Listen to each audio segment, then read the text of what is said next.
Hello student. इंग्लिशचा paper झालेला आहे आणि नुकताच फिजिक्सचा पेपर आहे. पण मॅम, इंग्लिश फिजिक्सचा पेपर आणि केमिस्ट्रीचा जो पेपर आहे यामध्ये फक्त 1 दिवसाचा गॅप आहे. कुठला चॅप्टर करायला पाहिजे, कुठले क्वेश्चन्स करायला पाहिजेत आणि कुठले चॅप्टर स्किप करायला पाहिजेत काही समजत नाहीये. बिकॉज वर्षभर आम्ही काहीच केलेलं नाही आणि आता खूप जास्त टेन्शन आलेलं आहे. तर बाळांनो, त्या एका दिवसामध्ये आपण मेनली कुठले चॅप्टर करायला पाहिजेत ते आज डिस्कस करणार आहोत. तुमच्या केमिस्ट्रीच्या पेपरमध्ये टोटल 16 चॅप्टर आहेत आणि हे 16 चॅप्टर जे आहेत ऑरला कन्सिडर करून तुमच्या पेपरमध्ये जे वेटेज असणार आहे ते 98 मार्क्सचं वेटेज असणार आहे. म्हणजे तुमच्या केमिस्ट्रीच्या पेपरमध्ये जो पेपर असणार आहे तो टोटल 98 मार्क्सचा असणार आहे ऑरला कन्सिडर करून. पण तुमचा जो पेपर आहे या 98 मधून फक्त 70 मार्क्सचा पेपर असणार आहे आणि 30 मार्क्सचं प्रॅक्टिकल असणार आहे. हो मॅम, हे आम्हाला ऑलरेडीच माहिती आहे. फक्त तुम्ही आता आम्हाला या लास्टच्या मोमेंटला काय करायला पाहिजे हे फक्त सांगा. ठीक आहे. मग आता लास्टच्या या मोमेंटला टोटल तुम्हाला 16 चॅप्टर आहेत. हे 16 चॅप्टर ओव्हरनाईट करणं तर पॉसिबल नाहीये. ठीक आहे, हे इम्पॉसिबल आहे, हे तुम्हाला पण माहिती आहे. मग आज जे आहे ते फक्त कुठले चॅप्टर जे आहेत ते इझिली होतील ते आपण डिस्कस करणार आहोत.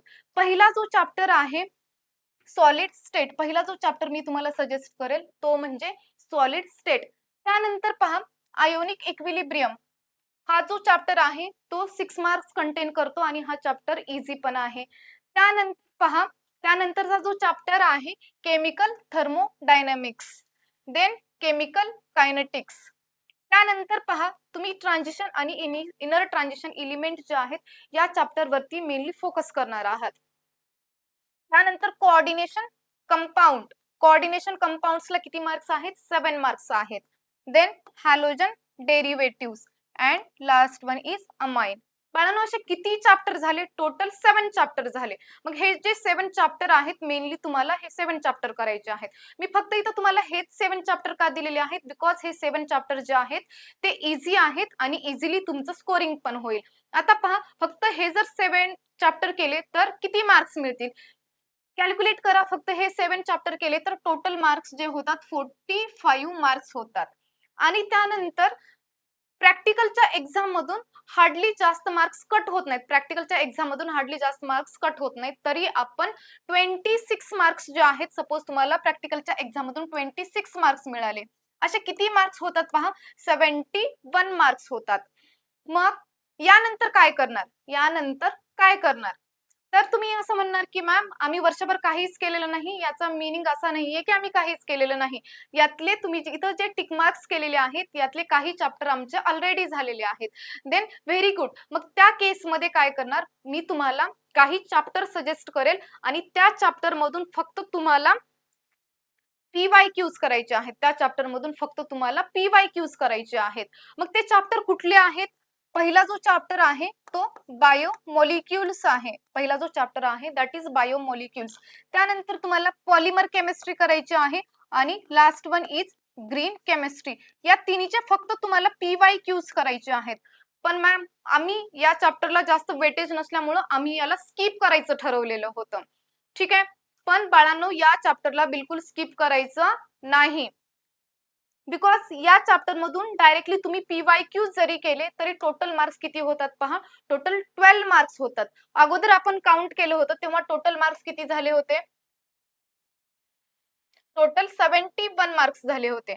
ठीक आहे. मग या 71 मार्क्स मध्ये 12 मार्क्स ऍड करा. 71 मार्क्स मध्ये 12 मार्क्स ऍड करा. टोटल मार्क्स जे होतात ते 83 मार्क्स होतात. 83 मार्क्स खूप जास्त मार्क्स आहेत. टोटल 83 मार्क्स होतात.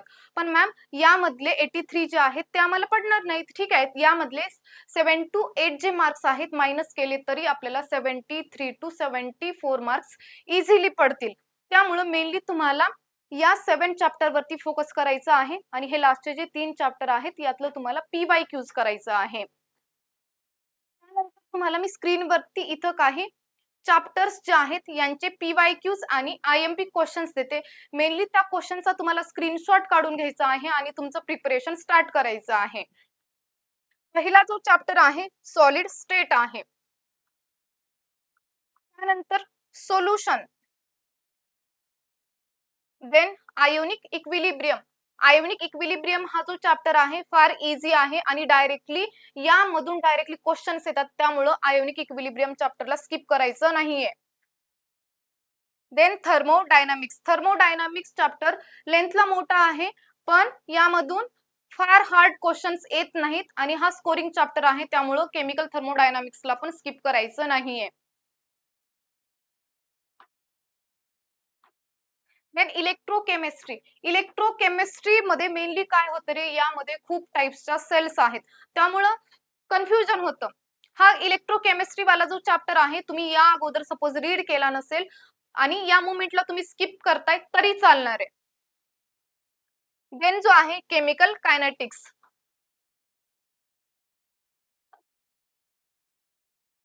हा जो चॅप्टर आहे ग्रुप लास्टचा जो आहे तो 17, 18, 16 ग्रुप वाला हा चॅप्टर आहे. सेम त्याचेच क्वेश्चन्स आहेत इथं. परत तोच चॅप्टर आहे group 16, 17 and 18 element.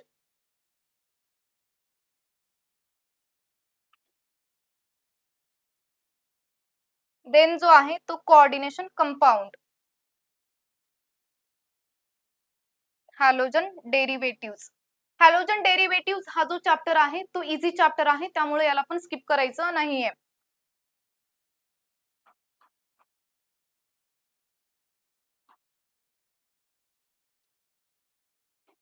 Then aldehyde, ketone and carboxylic acid. Actual मध्ये हा चॅप्टर जो आहे लेंथला फार मोठा आहे. त्यानंतरचा जो चॅप्टर आहे अमाइन्स. अमाइन्स चॅप्टर छोटा आहे आणि यावरून डायरेक्टली क्वेश्चन्स येतात, त्यामुळे अमाइन चॅप्टरला पण स्किप करायचं नाहीये. परत हे अमाइनचे क्वेश्चन आहेत.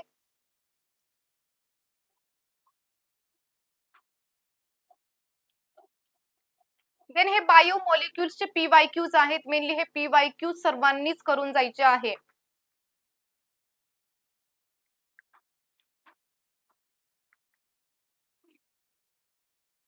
Then last one is nano chemistry, that is green chemistry.